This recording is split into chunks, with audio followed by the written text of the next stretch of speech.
नमस्ते दोस्तों। आज का डेट है 15 नवंबर 2023 और अभी हम डिस्कस करेंगे द हिंदू के कुछ इंपॉर्टेंट आर्टिकल्स हिंदी में। तो सबसे पहले देख लेते हैं, क्योंकि अभी फेस्टिवल का समय है, अभी दीपावली का त्यौहार समाप्त हुआ है और छठ का पर्व शुरू हो गया है। इसी के लिए उतने अच्छे अच्छे आर्टिकल्स अभी न्यूज़पेपर में नहीं आ रहे हैं, फिर भी उसमें से कुछ बेहतर आर्टिकल्स हम लोग डिस्कस करेंगे। जैसे कि सबसे पहला जो आर्टिकल हम लोग डिस्कस करेंगे, सबरीमाला में अयप्पा मंदिर, इसकी क्या इंपॉर्टेंस है, अयप्पा कौन है, और यहाँ पे जो कंट्रोवर्सी था कि यहाँ पे वुमेन्स को यहाँ प्रवेश नहीं दिया जाता था, खासकर 10 वर्ष से 50 वर्ष तक के महिलाओं को यहाँ पे प्रवेश नहीं था। परंतु 2018 में सुप्रीम कोर्ट द्वारा यह घोषणा कर दिया गया कि किसी भी उम्र की महिलाओं को यहाँ पे प्रवेश को प्रतिबंधित करना असंवैधानिक है। तब से महिलाओं को सबरीमाला मंदिर में प्रवेश सुनिश्चित कर दिया गया। तो इसको हम लोग विस्तार से पढ़ेंगे और उसके बाद इस मंदिर की विशेषता को भी जानेंगे कि अयप्पा मंदिर का नाम अयप्पा क्यों पड़ा, अयप्पा किनके पुत्र थे और इसकी महत्ता क्या है। उसके बाद अगला जो आर्टिकल है, खोज और जब्ती, उपकरणों को जब्त करने की निरंकुश शक्तियां अभिव्यक्ति की स्वतंत्रता को खतरे में डाल रही है। अभी लगातार न्यूज में आता रहता है कि मीडिया कर्मियों के साथ बहुत ज़्यादा जास्ती की जा रही है। पुलिस के द्वारा विदाउट अरेस्ट वारंट के उनके घर पे रेड मारा जा रहा है और तलाशी ली जा रही है। और बहुत ज़्यादा जो इलेक्ट्रॉनिक गैजेट्स हैं, चाहे वो फोन्स हो या फिर लैपटॉप्स हो या फिर और भी जो इम्पोर्टेंट गैजेट्स हैं, टैबलेट हैं, तो उन चीज़ों का पुलिस के द्वारा सीज कर लिया जाता है। तो कहा जा रहा है इसमें किसी भी व्यक्ति का प्राइवेसी का भी हनन हो रहा है, ठीक है, क्योंकि उसमें सिर्फ किसी मामले से जुड़े भी साक्ष्य नहीं होते हैं, उनकी प्राइवेट डेटा भी होती है। इसी के लिए यहाँ पे सुप्रीम कोर्ट के द्वारा कुछ दिशा निर्देश बनाने की आवश्यकता है, जिससे कि पुलिस सावधानी बरते। खासकर जब तक उनके पास वारंट ना हो तो किसी भी घर पे रेड नहीं मार सकते हैं या किसी भी मीडिया कर्मी का कोई इलेक्ट्रॉनिक उपकरण को आप सीज नहीं कर सकते हैं। इसे संबंधित पूरा का पूरा आर्टिकल पढ़ेंगे। उसके बाद 23 के बारे में पढ़ेंगे, जो आर्टिकल 20 का थर्ड सब क्लॉज है, इसके बारे में क्या क्या अधिकार दिया गया है एक नागरिक को। क्योंकि नागरिक का जो आर्टिकल है 15, 16, 19, 29, 30, ठीक है, याद रखिएगा, ये सारे आर्टिकल केवल इंडियन सिटीजन को दिए जा रहे हैं। 15, 16, 19, 29, 30, तो 20 का जो आर्टिकल है वो सभी के लिए प्रोवाइड किया जाता है। तो इसमें राइट्स दिए गए हैं कि कोई भी व्यक्ति खुद के खिलाफ कभी भी गवाही नहीं दे सकता है। तो इसमें क्या क्या प्रोविजन है हम लोग अच्छे से पढ़ेंगे। 23 का क्या मामला है और ये इंपॉर्टेंस रखता है यूपीएससी और स्टेट पीसीएस के, खास के पीटी के एग्जाम के लिए, कि आर्टिकल 20 क्या है, ठीक है। उसके बाद अगला आर्टिकल जो है बिहार कास्ट सर्वे से संबंधित है, बिहार जाति सर्वेक्षण और सामाजिक न्याय एजेंडा। तो बिहार में जो जातीय सर्वेक्षण हुआ है उसके क्या क्या प्रभाव पड़ रहे हैं। अभी वर्तमान समय में जैसे रिजर्वेशन जो है उसे बढ़ाकर 65% कर दिया गया है, वो भी विदाउट ईडब्ल्यूएस, मतलब कि इकोनॉमिकली वीकर सेक्शन का रिजर्वेशन को बिना जोड़े 65% आरक्षण कर दिया गया है बिहार में। और भी क्या क्या सामाजिक सुधार हो सकते हैं, या फिर जो बिहार में कास्ट सर्वे हुआ है उसके क्या क्या दुष्परिणाम निकाले जा सकते हैं, इसको हम लोग विस्तार से पढ़ेंगे। पूरे मेंस के फॉर्मेट में सारे डायमेंशंस को हम लोग कवर करेंगे। तो आइए शुरू करते हैं। सबसे पहले देख लेते हैं सबरीमाला से संबंधित। तो सबरीमाला सबसे पहले जानते हैं, सबरीमाला जो मंदिर है वो कहाँ है, केरल में। ऐसा माना जाता है कि यह जो सबरीमाला मंदिर है ये लगभग 800 वर्ष पुराना है। और इसकी कुछ मुख्य बातें हैं। मेनली ये मंदिर जो है लगातार न्यूज में इसलिए रहता था क्योंकि यहाँ पे महिलाओं को मंदिर में प्रवेश करने नहीं दिया जाता था। तो सबसे बड़ी बात अब जान लेते हैं, अयप्पा। अयप्पा कौन है, अयप्पा मंदिर कहा जाता है। तो अयप्पा जो है, याद रखेगा, उनके पिता जो थे वो शिव थे और माता जो थी मोहिनी थी। माना जाता है कि विष्णु का मोहिनी रूप देखकर भगवान शिव का वीर्यपात हो गया। उनके वीर्य को पारद कहा जाता है और उनके वीर्य से ही बाद में सशस्त्र नामक पुत्र का जन्म हुआ, जिन्हें दक्षिण भारत में, तो इन्हें ही अयप्पा को ही कहा जाता है सस्तभ, जिन्हें दक्षिण भारत में अयप्पा कहा जाता है। शिव और विष्णु से उत्पन्न होने के कारण उनको हरिहर पुत्र भी कहा जाता है, यह भी याद रखिएगा, हरिहर पुत्र, ठीक है। इनके अलावा भगवान अयप्पा को अयप्पन, शास्ता, मणिकांत, नाम से भी जाना जाता है। और इसके दक्षिण भारत में कई अन्य और भी मंदिर हैं, जिसका ये प्रमुख मंदिर है सबरीमाला। ठीक है, अब बढ़ते हैं आगे। अब देख लेते हैं विस्तार से। पूरी तरह तैयार है। वर्तमान समय में सबरीमाला में अयप्पा मंदिर गुरुवार को वार्षिक मंडलम मकर बिल्लकू सीजन के लिए खोला जाएगा। ठीक है, इसी के लिए आज के ये न्यूज़पेपर में आया था। तो केरल के सबरीमाला मंदिर का जो मुद्दा है, सबसे पहले ये तो सीजन में अभी आया है, यहाँ त्यौहार होने वाला है, लेकिन हम लोग इसके बैकग्राउंड को जान लेते हैं, क्योंकि पीटी या मेंस में अगर इससे संबंधित सवाल आता है तो उसके बैकग्राउंड से ही सवाल आएगा। ठीक है, खास के महिलाओं के अधिकार से रिलेटेड। तो केरल के सबरीमाला मंदिर का मुद्दा महिला अधिकारों और परंपरा के बीच के संघर्ष को ही दर्शाता है। सदियों पुरानी परंपराओं और रीति रिवाजों के अनुसार सबरीमाला मंदिर में 10 वर्ष से 50 वर्ष की जो महिलाएं होती थी, उन्हें प्रवेश की अनुमति नहीं दी जाती थी। हालांकि स्थिति तब बदल गई जब 28 सितंबर 2018 को सुप्रीम कोर्ट के संवैधानिक पीठ ने घोषणा की कि जितने भी महिलाओं जिसका मेंस्ट्रुएशन साइकिल चलता है, मोस्टली 10 वर्ष से 50 वर्ष तक की महिलाओं को प्रवेश करने से प्रतिबंधित करना असंवैधानिक कह दिया सुप्रीम कोर्ट के द्वारा। तब से महिलाओं को प्रवेश सुनिश्चित कर दिया गया सबरीमाला मंदिर में। इस प्रकार सुप्रीम कोर्ट ने महिलाओं को उनकी उम्र की परवाह किए बिना सबरीमाला मंदिर में प्रवेश की अनुमति दे दी। आगे कहा जाता है इस मुद्दे की पृष्ठभूमि क्या है। तो सबरीमाला मंदिर जो है वो मुख्यतः 10 वर्ष से 50 वर्ष की महिलाओं को प्रवेश से प्रतिबंधित करने का मुद्दा है, जो सबरीमाला की तीर्थ यात्रा पर जाने से रोकता है। तो प्रतिबंधों का स्रोत इस किंवदंती में मिलता है कि मंदिर के देवता जो है स्वामी अयप्पा एक ब्रह्मचारी है, और ऐसा माना जाता है कि महिलाएं जिनका मेंस्ट्रुएशन साइकिल होता है, मेंस्ट्रुएशन साइकिल चलता है, वे अपवित्र होती है। इसके अलावा केरल हिंदू सार्वजनिक पूजा स्थल नियम 1965 महिलाओं को सबरीमाला मंदिर प्रवेश करने से रोकता है। तो याद रखिएगा, केरल हिंदू सार्वजनिक पूजा स्थल नियम 1965। उसके बाद केरल उच्च न्यायालय ने 1991 में प्रतिबंध के पक्ष में उल्लेख करते हुए आदेश दिया कि प्रतिबंध पूरे इतिहास में लागू था और संविधान के लिए भेदभावपूर्ण नहीं है। ठीक है, अब देख लेते हैं कि मंदिर में महिलाओं के प्रवेश के विरुद्ध खिलाफ क्या क्या तर्क है। ठीक है, दोनों चीजें हम लोग देखेंगे कि महिलाओं के प्रवेश के खिलाफ कौन कौन से तर्क हैं और प्रवेश के समर्थक के कौन कौन से तर्क हैं। तो सबसे पहले उनके विरुद्ध कौन कौन से तर्क हैं।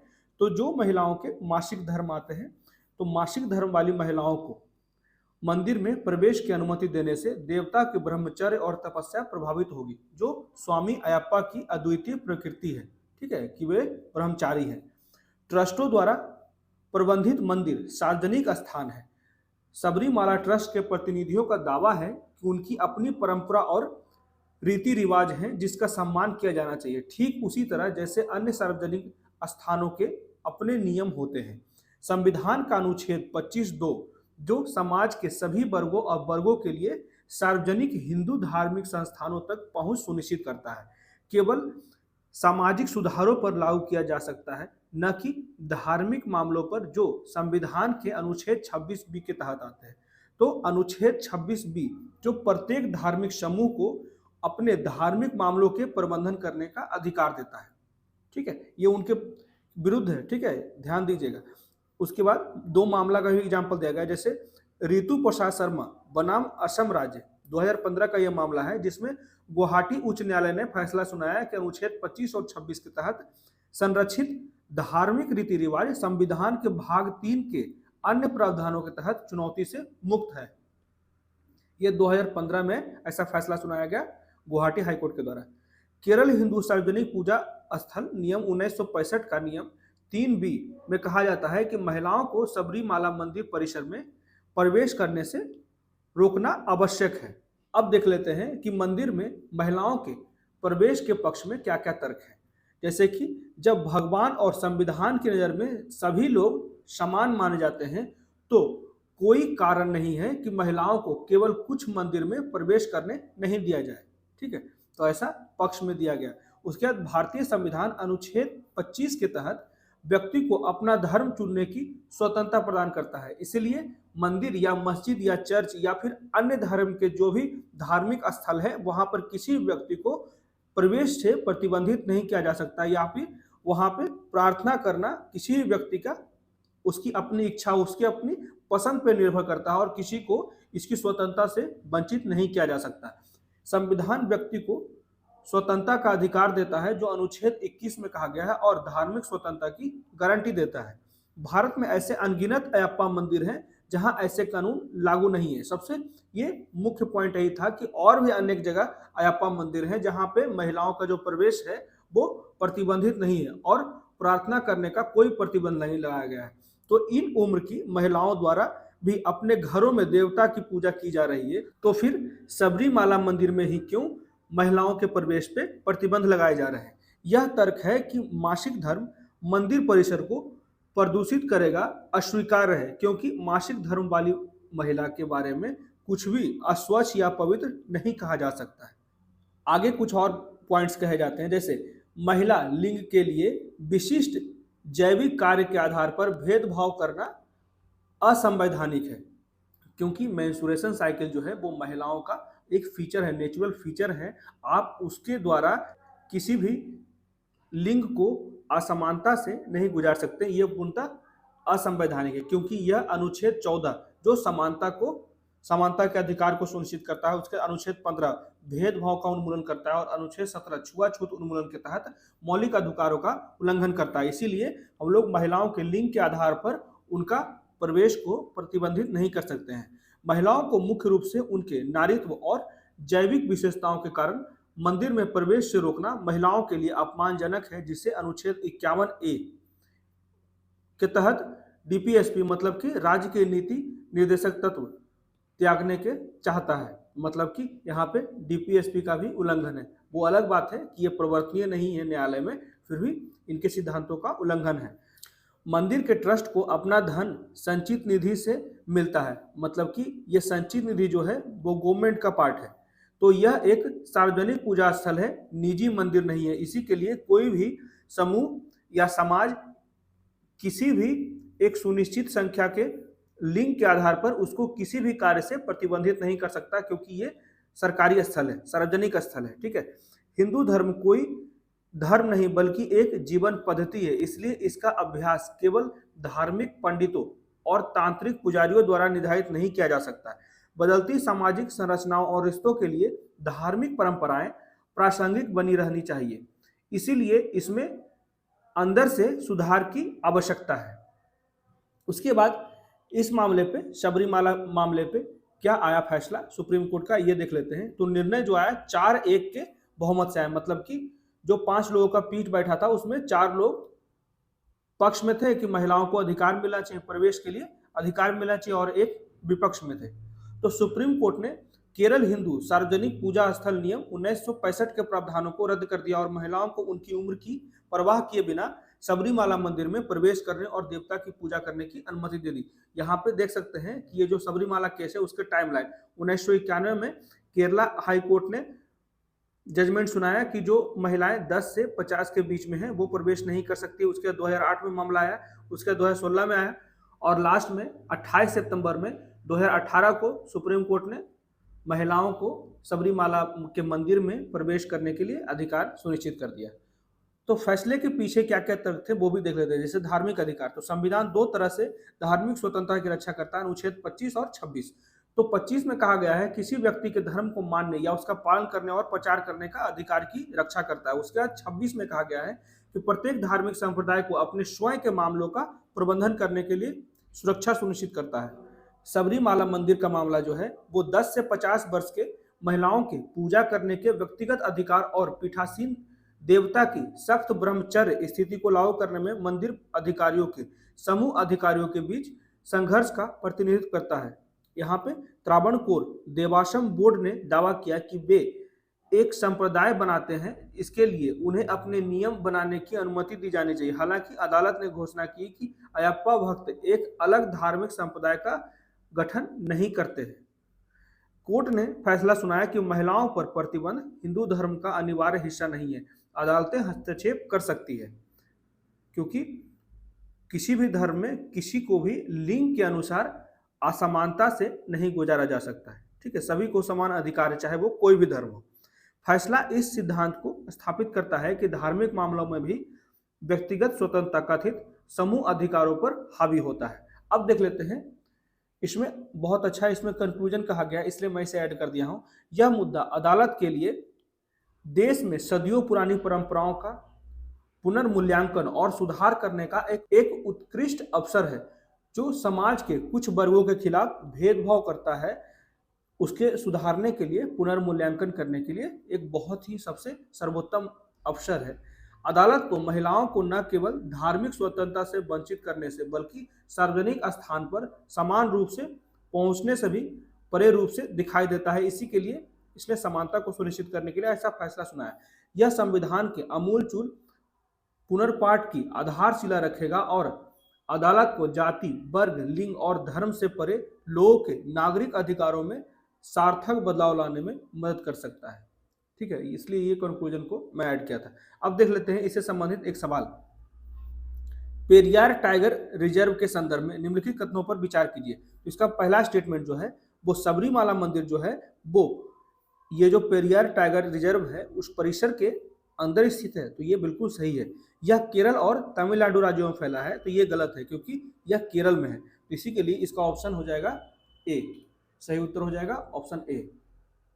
पेरियार राष्ट्रीय उद्यान, जिसे पेरियार टाइगर रिजर्व के नाम से भी जाना जाता है, दक्षिण भारत के केरल के पहाड़ी पश्चिमी घाट में स्थित है। सबरीमाला मंदिर परिसर जो है वो पेरियार टाइगर रिजर्व के अंदर ही स्थित है। इसी के लिए स्टेटमेंट 1 सही उत्तर है। अब बढ़ते हैं अगले आर्टिकल की तरफ। इसमें कहा जाता है खोज और जब्ती उपकरणों को जब्त करने की निरंकुश शक्तियां अभिव्यक्ति की स्वतंत्रता को खतरे में डाल रही है। ठीक है, क्योंकि लगातार ऐसा देखा जा रहा है पुलिस के द्वारा, जो जितने भी मीडिया कर्मी हैं, अभी मीडिया से संबंधित बहुत से मामले चल रहे हैं। ठीक है, तो जितने भी मीडिया कर्मी हैं उसके घर पे लगातार रेड मारे जा रहे हैं, क्योंकि अभी इलेक्शन का समय आ गया है और कोई भी मीडिया चैनल हो या मीडिया कर्मी सत्तारूढ़ पार्टी से अगर संबंधित नहीं होता है या फिर जिस क्षेत्र में जिस पार्टी का प्रभुत्व है उससे संबंधित नहीं है, उसके पक्ष में नहीं है, तो लगातार इस तरह के रेड देखे जा रहे हैं और उनके इलेक्ट्रॉनिक्स उपकरणों को, इलेक्ट्रॉनिक्स गैजेट्स को सीज कर लिया जा रहा है। तो यही बातें कहा जा रहा है कि उनके गैजेट्स में सिर्फ केस से संबंधित फाइल्स नहीं होते हैं, बल्कि उनके प्राइवेट फाइल्स भी होते हैं। तो इसी से संबंधित कहा जाता है सुप्रीम कोर्ट को एक सही तरीके से गाइडलाइन बनाने की आवश्यकता है, जिससे कि वो निर्धारित कर सके। और खास के यहाँ पे जो मामला मैक्सिमम जो है वो विदाउट वारंट है। ठीक है, विदाउट वारंट ऐसे कार्रवाई किए जा रहे हैं, मीडिया कर्मियों के घरों पे जाकर रेड मारा जाना, उसके बाद लगातार उनके इलेक्ट्रॉनिक्स गैजेट से छेड़छाड़ करना और उसे जब्त कर लेना, और ये विदाउट वारंट है। तो यहाँ पे गाइडलाइन बनाने की आवश्यकता है। इसी को हम लोग विस्तार से पढ़ लेते हैं।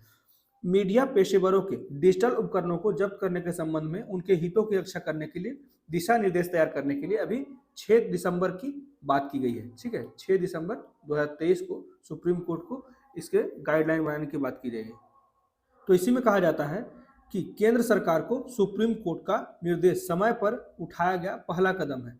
पत्रकारों के खिलाफ हाल की कार्रवाई, जिसके लैपटॉप्स और स्मार्टफोन जब्त किए गए और तलाशी ली गई है, ने न केवल व्यापक मीडिया जो समूह है, मीडिया कम्युनिटी है उनको, बल्कि विसल ब्लोअर जो भ्रष्टाचार के विरुद्ध लड़ते हैं। ठीक है, तो याद रखिएगा विसल ब्लोअर वो होता है जो अवैध, अनैतिक, असुरक्षित और धोखाधड़ी से संबंधित सूचना को सरकार तक पहुंचाता है या आरोपों को संप्रेषित करने के लिए विभिन्न आंतरिक या बाहरी चैनलों का उपयोग करता है, उसी को विसल ब्लोअर कहा जाता है। अब बढ़ते हैं आगे। और पत्रकारों से बात करने वाले अन्य लोगों को भी इस शर्त पर एक डरावना संदेश भेजा जा रहा है कि उनकी पहचान का उजागर नहीं किया जाए। यदि किसी पत्रकार के संचार उपकरणों को जब्त किया जाता है और आरोपों के आधार पर उनके डेटा की जांच की जाती है, तो यह जो स्रोतों से समझौता, मतलब कि जो उनकी प्राइवेसी का हनन हो रहा है, उनके सोर्सेज का, क्योंकि कोई भी मीडिया कर्मी है वो लगातार किसी गोपनीय खबर के पीछे होता है, तो इसमें बहुत सारे खतरे होते हैं, तो उसके सोर्स का भी उजागर किया जा सकता है। ठीक है, उसमें भी किसी व्यक्ति का प्राइवेसी का हनन हो सकता है। तो यही बातें कहा जाता है कि स्रोतों से समझौता करता है और समाचार पेशेवरों की अपना काम करने की क्षमता में बाधा उत्पन्न करता है। इस तरह यह प्रेस की स्वतंत्रता पर आघात करता है और पत्रकारों की आजीविका के अधिकार पर ही भी प्रहार करता है, क्योंकि डिजिटल उपकरण पेशे के महत्वपूर्ण उपकरण बन गए हैं। आगे कहा जाता है, इसी का मुद्दा मैंने शुरुआत में बोला था, अनुच्छेद 20 के सब क्लॉज 3 में प्रावधान किया गया है कि किसी भी अपराध के आरोपी व्यक्ति को अपने खिलाफ, ठीक है, याद रखिएगा, अपने खिलाफ गवाह बनाने के लिए मजबूर नहीं किया जाएगा। इसका विस्तार मौखिक साक्ष्य और दस्तावेज साक्ष्य दोनों के लिए किया जाता है, और ये सिर्फ जो किया जाता है क्रिमिनल केसेस के लिए किया जाता है, सिविल केसेस के लिए नहीं। याद रखिएगा, सिर्फ और सिर्फ क्रिमिनल केसेस किया जा रहा है, सिविल के लिए नहीं। हालांकि ये जो 20(3) है, इसका यहाँ पे कुछ जगहों पे विस्तार नहीं है, जैसे भौतिक वस्तुओं का अनिवार्य उत्पादन, यहाँ पे 20(3) से सुरक्षा प्रदान नहीं किया जाता है। उसके बाद अंगूठे का निशान ले सकता है, हस्ताक्षर का नमूना लिया जा सकता है, डीएनए, उसके बाद ब्लड सैंपल्स ये लिए जा सकते हैं, शरीर का अनिवार्य प्रदर्शन ये भी लिया जा सकता है। इसका विस्तार केवल आपराधिक कार्रवाई तक है, मैंने अभी बता दिया, ठीक है, सिर्फ आपराधिक कार्रवाई के लिए है, न कि उनके सिविल कार्रवाई तक जो आपराधिक प्रकृति का है। तो यह ध्यान रखिएगा, ये बहुत ही इंपॉर्टेंट है। ये कभी भी इस तरह का सवाल जो है वो यूपीएससी या फिर स्टेट पीसीएस में देखा जा सकता है, खास के पीटी में। कानून प्रवर्तन एजेंसियों को पूर्व न्यायिक वारंट के बिना उपकरणों को जब्त करना या तलाशी लेने की अनुमति नहीं है। तो दिशा निर्देश को यह सुनिश्चित करना चाहिए कि कानून प्रवर्तन एजेंसियों को बिना वारंट के कोई भी उपकरण को जब्त नहीं कर सकता है, जिसमें बहुत से लोग जो हैं वो क्या होता है कि मीडिया कर्मी जो हैं वो भ्रष्टाचार को, बहुत से लोगों को, चाहे वो बड़े नेता हों या फिर करप्ट ऑफिसर्स हों, तो वहाँ पे स्टिंग ऑपरेशन किया जाता है। तो इसीलिए कहा जाता है कि बहुत से लोग अभी आधे रास्ते में होते हैं, जिनका अगर उपकरण जब्त कर लिया जाएगा तो उनके कार्य में बाधा उत्पन्न हो जाएगा। तो यहाँ पे यही बात कहा जा रहा है कि अभियान को अधिकृत करने के बजाय स्पष्ट रूप से वह जानकारी दी गई जो एजेंसी खोजने की उम्मीद करती है।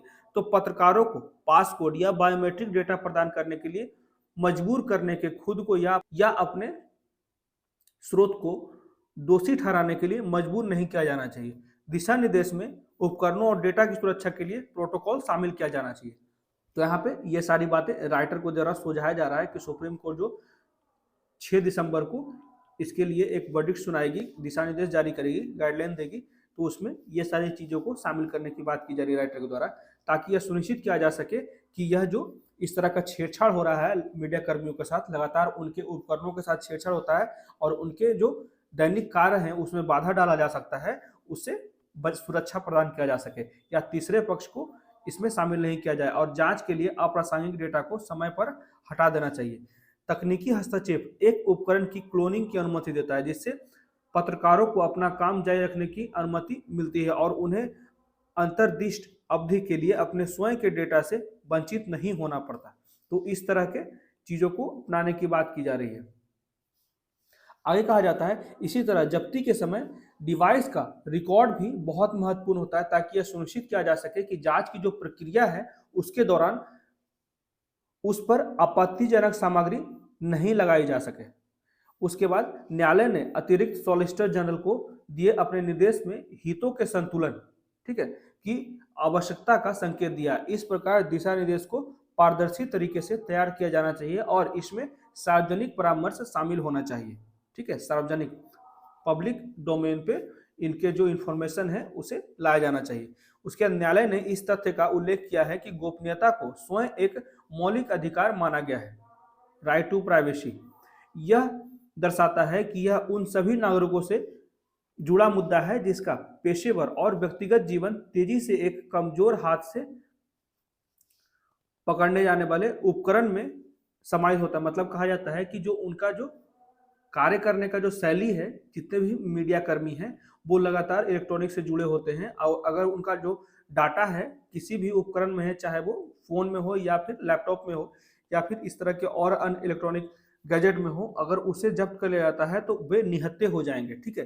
तो मीडिया पेशेवरों के लिए इस दिशा निर्देश से परे इस नई डिजिटल वास्तविकताओं को ध्यान में रखते हुए कानून प्रवर्तन एजेंसियों द्वारा खोज और जब्ती की अनुमति देने वाले कानूनों को अद्यतन करने की आवश्यकता है। वही बात कहा जा रहा है कि ये जो सर्च किया जा रहा है, रेड मारा जा रहा है या फिर सीज किया जा रहा है, तो इस तरह के जो कार्य किए जा रहे हैं पुलिस के द्वारा वो भी विदाउट वारंट, तो इस पे ध्यान देना चाहिए सरकार को। सुप्रीम कोर्ट को एक ऐसा गाइडलाइन बनाना चाहिए कि विदाउट वारंट वो किसी भी घर की तलाशी नहीं ले सकता है। ठीक है, तो इससे संबंधित भी एक सवाल हम लोग देख लेते हैं, जैसे कि भारत के संविधान का अनुच्छेद 20 किससे संबंधित है? बहुत ही सिंपल सवाल है। जैसे उपाधियों का उन्मूलन, ये सभी आप लोग मुझे कमेंट में बताएं, ये सभी किसी न किसी आर्टिकल से संबंधित है। ठीक है, अपराधों के लिए सजा के संबंध में संरक्षण, नागरिकता के अधिकार की निरंतरता, उसके बाद सहकारी समितियों को बढ़ावा देना। तो इसका जो सही उत्तर हो जाएगा स्टेटमेंट 2, मतलब कि जो अनुच्छेद 20 है वो अपराधों के लिए सजा के संबंध में संरक्षण से संबंधित है। अब बढ़ते हैं अगले आर्टिकल की तरफ। इसमें देख लेंगे हम लोग कि बिहार में जो अभी कास्ट बेस्ड सेंसेक्स हुआ है उससे क्या क्या सकारात्मक पॉइंट है और क्या नकारात्मक पॉइंट है, सभी चीजों को हम लोग सभी डायमेंशंस के साथ डिस्कस कर लेते हैं। बिहार में जो जाति जनगणना हुआ है हाल ही में, तो बिहार राज्य सरकार ने जाति सर्वेक्षण 2023 के निष्कर्ष को जारी कर दिया, उसके रिपोर्ट को जारी कर दिया गया है, जिसमें पता चला है कि जो अन्य पिछड़ा वर्ग मतलब कि ओबीसी और अत्यंत पिछड़ा वर्ग मिलकर राज्य की कुल आबादी का 63% हिस्सा है। ठीक है, देख सकते हैं इस फिगर में भी मैंने यहाँ पे क्लियर कर दिया है कि जो पिछड़ा वर्ग और अति पिछड़ा वर्ग ये दोनों को मिला के जो कुल जनसंख्या हो गया वो लगभग 63% है। वहीं अनुसूचित जाति एससी के लिए 19.65% है और एसटी के लिए 1.68% है और सामान्य जो जनरल कैटेगरी है वो 15.52% जो होता है वो पॉपुलेशन का है। ठीक है, टोटल जो है याद रखिएगा आबादी है 13,07,25,310। तो माना जाता है कि इस निष्कर्षों का राज्य और राष्ट्रीय चुनाव और विभिन्न कल्याणकारी योजनाओं के लिए इच्छित लाभार्थियों की पहचान में व्यापक अर्थ निकालेगा, मतलब कि बहुत ही एक्यूरेट रहेगा कि कितने लोगों को आवश्यकता है। सरकार जो उनके सहायता के लिए अनेक प्रकार की योजनाएं चलाती है उन तक पहुंच को सुनिश्चित कर सके, जिससे उनकी गरीबी और भी अनेक समस्याएं हैं उसको कम करने में कारगर साबित हो। आगे कहा जाता है कि जातीय सर्वेक्षण में क्या प्रक्रिया अपनाई गई?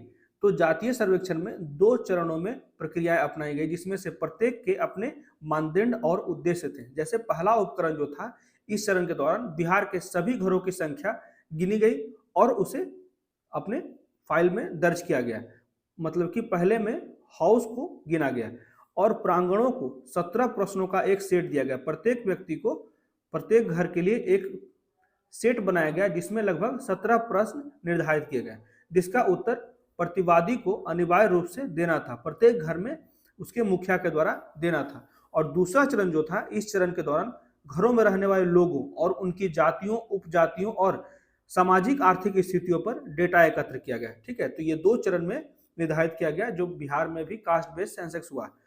तो हालांकि परिवार के मुखिया का आधार नंबर, जाति प्रमाण पत्र नंबर और राशन कार्ड नंबर भरना वैकल्पिक था, तो ये याद रखिएगा। अभी वर्तमान समय में 215 कास्ट हैं बिहार में। ठीक है, ये ध्यान रखिएगा और हिंदुओं की जो संख्या है लगभग 15%। अब देख लेते हैं कि बिहार जाति सर्वेक्षण के निष्कर्षों का क्या महत्व है। तो जैसे ओबीसी कोटा बढ़ाना, मतलब कि जैसे ही अभी सेंसस का रिजल्ट आया, ठीक है, उसी के बाद बिहार सरकार ने तुरंत 65% अपने रिजर्वेशन को बढ़ा दिया। ठीक है, और वो भी ईडब्ल्यूएस को बिना जोड़े, मतलब कि इकोनॉमिकली वीकर सेक्शन के 10% को बिना जोड़े ही 65% आरक्षण को बढ़ा दिया गया। मतलब कि बिहार में जो है वो टोटल जो है रिजर्वेशन 65 से 75% हो गया। ठीक है, तो सर्वेक्षण के नतीजे ओबीसी कोटा को 27% से अधिक बढ़ाने और ईबीसी के लिए कोटा के भीतर कोटा के लिए मांग को बढ़ा देगा। जस्टिस रोहिणी आयोग ने कहा, जो 2017 से ओबीसी के उप वर्गीयों के सवाल की जांच कर रहा है, ने अपनी रिपोर्ट सौंप दी और सिफारिश अभी तक सार्वजनिक नहीं हुआ है। इसका सिफारिश अभी तक सार्वजनिक नहीं हुआ कि ये क्या कहना चाह रहा है, खासकर ओबीसी के उप वर्गीकरण के सवाल पर। आगे कहा जाता है 50% आरक्षण सीमा का पुनर्निर्धारण, इसी की बात की जा रहा है जो अभी हो गया। सर्वेक्षण डेटा इंदिरा साहनी बनाम भारत संघ में अपने ऐतिहासिक फैसले में कहा गया था सुप्रीम कोर्ट के द्वारा कि जो आरक्षण जो होगा किसी भी हाल में वो 50% की सीमा पर पास नहीं करेगा। कितने कोई भी स्टेट हो वो अपने आरक्षण को 50% से ज्यादा नहीं बढ़ा सकते हैं। परंतु अभी वर्तमान समय में जो फिर से स्टेट गवर्नमेंट जो है वो बढ़ाने लगी है, जैसे बिहार में भी देख सकते हैं 65% बढ़ा दिया गया है। तो ये फिर से एक बहस छेड़ दिया है कि ये सीमा फिर से पार हो रहा है। इसके लिए सुप्रीम कोर्ट को एक बार फिर से मामले को ध्यान देने की आवश्यकता है। उसके बाद ओबीसी की जनसंख्या के आधार पर जनसंख्या के अनुपात में आरक्षण कोटा बढ़ाने की मांग जाति समूह के विभिन्न वर्गों से उठ सकती है।